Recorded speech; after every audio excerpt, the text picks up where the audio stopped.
Bonsoir à tous, bienvenue sur la chaîne de CryptNab. Aujourd'hui on est le dimanche 20 février 2022, on va faire une revue un peu de que faire cette semaine.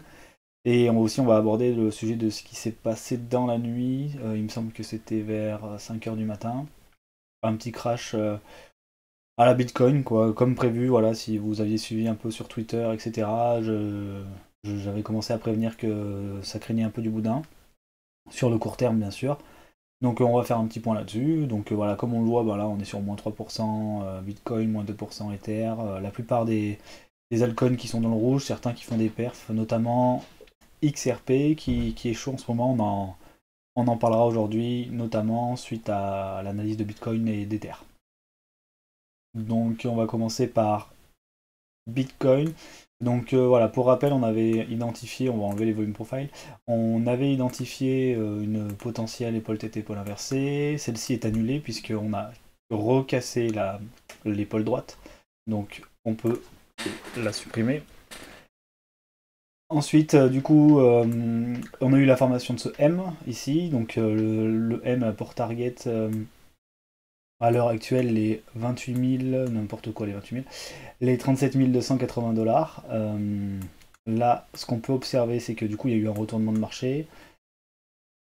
On peut faire apparaître, on va aller à plus court terme pour faire apparaître les poches de liquidité. Donc, on en a plusieurs. Donc, des endroits où on risque de retourner. On a les 36 270. On a les 35 538. Et ensuite, la dernière poche, ben, c'est la poche qui fera mal. C'est celle du bottom posé à 32 917, si on peut parler de bottom. Euh, Voilà, à plus court terme, la target, elle est à ce niveau-là. En plus, elle correspond à cette mèche. Donc, elle est très intéressante à 37 280. On n'était pas encore venu faire le wake-off check de ce W qui était formé. Donc là, on l'a fait. Pour l'instant, ça a l'air de... Voilà, le momentum est baissier. Donc, ça a l'air de vouloir continuer dans ce sens-là. On attendra notamment une divergence en formation. Peut-être ici, d'ailleurs, qu'on a une divergence qui est en train de se former en 4 heures. Et ça serait vraiment bien pour le Bitcoin, pour pouvoir bah, se retourner, parce que on va dire qu'au niveau du Bitcoin, on a deux gros potentiels ici. Hein. À l'heure actuelle, on a soit, je vais tout cacher, comme ça vous verrez mieux, soit on a formé un W, ici on revient dans le bas, et on se reforme un petit W et on casse. Et ça, si on forme ça, c'est très bullish, parce que si on forme ça, on formera un W weekly. D'accord. Donc ça serait très très très très bullish. Euh, Ici, point de vue court terme, on fera attention parce qu'on est plutôt sur quelque chose de bearish. Si on vient casser le support à 32 917. Alors là, on continue vers le bas et ici, on viendra tâter les bottoms qu'on avait, les gros gros bottoms qu'on avait posés autour des 28 000 dollars. Et ça sera la prochaine cible, la prochaine target. Hein. Il faut pas, il faut pas se cacher dans les, faut pas se leurrer quoi. Ici, j'ai mis une nouvelle résistance qui s'est formée. À voir si on arrive à la casser quand on va former ce W ou non. Si on le forme, bien entendu. Et voilà. Donc là, il faut faire attention sur Bitcoin. On peut revenir sur le petit crash du jour, là, si vous voulez. Un point de vue order flow, j'ai un peu regardé ce qui s'est passé. Donc du coup, à partir de hop, hier, 10 heures du matin, on peut voir qu'on a une grande hausse. Voilà, je l'ai partagé notamment sur Twitter. On a une grande hausse des open interest, ok, avec un ratio long qui augmente par rapport au nombre de shorts. Donc ça veut dire qu'on a un volume de long qui s'est augmenté, et là vous voyez ici, bon, crash, liquidation, un pic de liquidation qui se voit ici en bas. Donc voilà, ici ce qui est intéressant c'est qu'on dirait qu'on essaie de remonter à l'heure actuelle, d'accord, mais les open interest changent pas trop, et surtout on a un funding qui est beaucoup beaucoup dans le négatif, et ça c'est super parce que ça arrive pas souvent, l'air de rien, des fundings négatifs. Regardez dans le passé, quand ça arrive en général c'est des moments où on va rebondir. Donc, donc voilà, c'est plutôt cool pour du court terme, ça. Pour un petit rebond peut-être technique sur du court terme, avant d'aller chercher plus bas, notamment les liquidations et la target du M qui était donc, comme je le disais, au 37 290. Et ensuite peut-être des poches de liquidité un peu plus basses. En espérant bien sûr qu'on tienne, hein, sinon ça va appeler à des targets beaucoup plus basses, notamment les 28 000 dollars. Donc c'est tout pour le Bitcoin. On va passer à ETH. Donc ETH qui suit le mouvement, hein. Bitcoin est en cours de domination sur le marché, hein. Il a repris une tendance dominante, donc quand il crache, tout le monde crache. Les plus résistants essaient de moins cracher, notamment XRP, dont on reviendra dessus tout à l'heure. Donc Ether, même manière, hein, il a formé un M, la target du M est au 2374 $. À l'heure actuelle, on a des poches de liquidité non loin de là, à 2576, donc à mon avis, il y a de grandes chances qu'on revienne les chercher.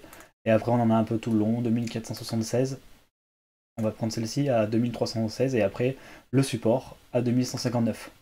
On fera attention, ce support, s'il cède, pareil, on risque de revenir chercher les poches de liquidité sur les bottoms formés de l'été de l'année dernière. Et là, bon, là c'est des grosses liquidités autour des 1700 $. Si ça tient pas, ben voilà, des cas de target baissière, il y en a un paquet. On reviendra peut-être tâter les supports ici au 1300, mais bon, pour l'instant, on va se focaliser sur du court terme parce que de la même manière que le Bitcoin, si on forme un W ici et qu'on vient casser ensuite les 32 083 $, les 3283 $, je fais ce que j'ai avec les 30 000 aujourd'hui, on formera pareil un Big W. Donc ici, je laisse toujours afficher le 20 juin 2022 parce que ici, ça va être le changement pour ETH 2.0, donc c'est très important, il faut le garder en tête. Vous voyez un W Weekly qui s'annonce ici pour monter et chercher un sommet pour le 20 juin 2022, c'est possible aussi, hein. Donc voilà, on va dire qu'on est dans un range un peu gros, mais un range quand même, entre le bottom à 2159 et le top à 3283, à voir de quel côté on sort. Une sortie par le bas, en clôture, attention, hein, parce qu'on peut toujours venir chercher la liquidité et réintégrer. Mais une sortie par le bas annoncerait des targets autour des 1700 $. Et une sortie plus haute, let's go, hein, on va vérifier le haut du range, vérifier cette droite résistante, et puis on verra bien. Ensuite, pour continuer, c'est vrai que j'ai pas fait le point order flow sur ETH, on pourrait regarder. Donc c'est ce qu'on va faire tout de suite. On va regarder ce que dit Ether en termes d'order flow comparé à Bitcoin. On va le faire charger tout doucement. Je pense qu'on est à peu près dans la même configuration. On va regarder ça tout de suite. Donc là, on est en daily. On va passer tout de suite en 5 minutes. Voir ce qui s'est passé au niveau du crash du Bitcoin cette nuit. On a toujours une connexion de qualité, hein, ça n'a pas changé. Point de vue order flow, ça s'est pas passé comme le Bitcoin, hein. On a eu bizarrement un gros sell là-dessus, sans pic de liquidation, donc c'est assez étrange. Mais vous voyez, par contre, là par contre, ça arrive en ce moment, là. Ça a commencé à quelle heure, ça? À 4h du matin. C'est peut-être à cause de ça qu'on a crash aussi, hein. Là, on voit, vous voyez un peu là, la montée des open interest, là, on parle de quelques millions, hein. Donc là, il y a énormément de leverage qui sont en train de se mettre. On crée de la liquidité, on crée de la liquidité. Le bon signe, c'est que il n'y a pas trop eu d'augmentation. Et ici, il y a eu un drop. Donc, potentiellement, on a un peu plus de short que de long, ce qui pourrait être intéressant sur le court terme, mais c'est potentiel, hein. Je pense juste que les gens essaient de profiter du crash pour se faire un peu des gains. Voilà, pour se faire un peu des gains sur la descente. En tout cas, il y a des poches de liquidité qu'on vient chercher 2576, ça m'étonnerait qu'on vienne pas le chercher. Et après, plus bas, si de toute façon que ces bitcoins continuent de descendre, ça va descendre aussi. Il va entraîner avec lui les altcoins, dont ETH. On va fermer ça et on va finir du coup cette analyse du jour et de cette revue de la semaine pour XRP, sur XRP. Il avait fait une belle tentative, hein. On a une super mèche là le 7 février. Ici, on peut voir un pattern qui peut se dessiner si on valide un espèce de W là. Si ce W se valide ici à 0,8599, 99 pardon, on pourrait faire une target. Donc là, c'est un AB, hein, AB égale CD. Donc ABCD qui nous ramènerait vers les indices, donc qui est la zone de rechargement de short de ce mouvement baissier. Donc ça peut être intéressant sur XRP d'essayer de surfer sur la vague en cas de cassure de ce point pivot ici, de cette résistance. Attention bien sûr, hein, cette pattern ne sera pas bonne si on vient casser le plus bas, hein, donc c'est le 0,7465. Dans ce cas-là, on créera un M, et le M devrait nous ramener, hop, chercher le wake of check du W qui est là à 0,6586. Donc on restera prudent. Après, si jamais on peut imaginer des targets un peu folles pour XRP, ça peut toujours faire plaisir dans ce moment baissier. Hop, je l'ai mis à l'envers. Donc dans ce mouvement baissier, ce qu'on peut tenter de faire, c'est chercher les targets. Voilà, au niveau des un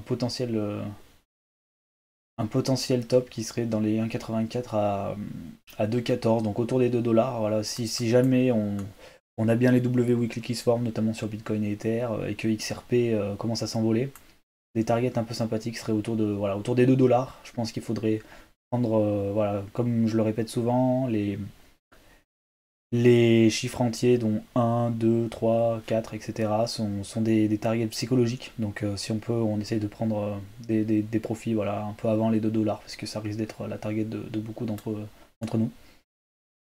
Mais bon, pour l'instant, déjà, il faut casser ce W, et il faut que, bien sûr, que Bitcoin valide un retournement. Hein. Si Bitcoin décide d'aller chercher les 27 000, XRP il va quand même redescendre, il va pas monter en solo, à mon avis.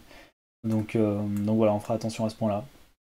Je vais juste remettre ici pour la zone de recharge qu'on voit, pour faire apparaître la zone de rechargement de short qui est juste après les 1$. Donc voilà, il faut garder en tête. XRP qui est quand même bullish, on peut le comparer à BTC aussi si vous voulez.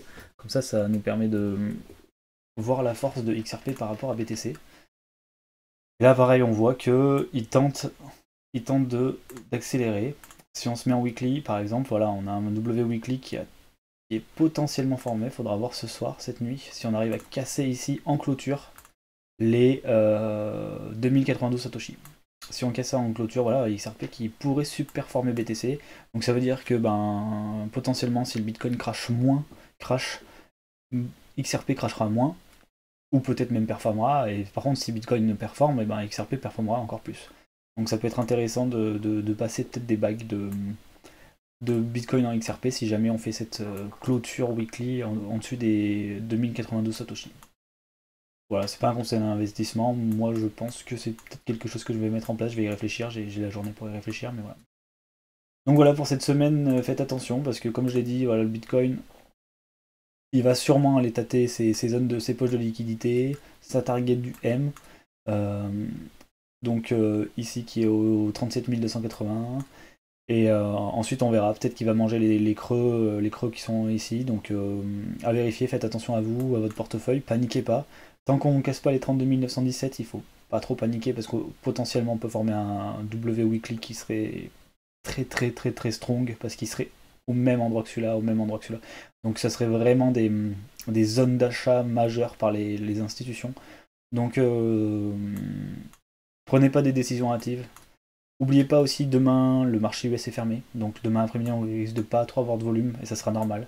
Bon, par contre, réouverture ce soir et on va voir comment le marché réagit à ce genre de crash week-end, sachant qu'on va créer un gap du coup ici, dans cette zone, donc il sera probablement retesté au niveau des 40 000$.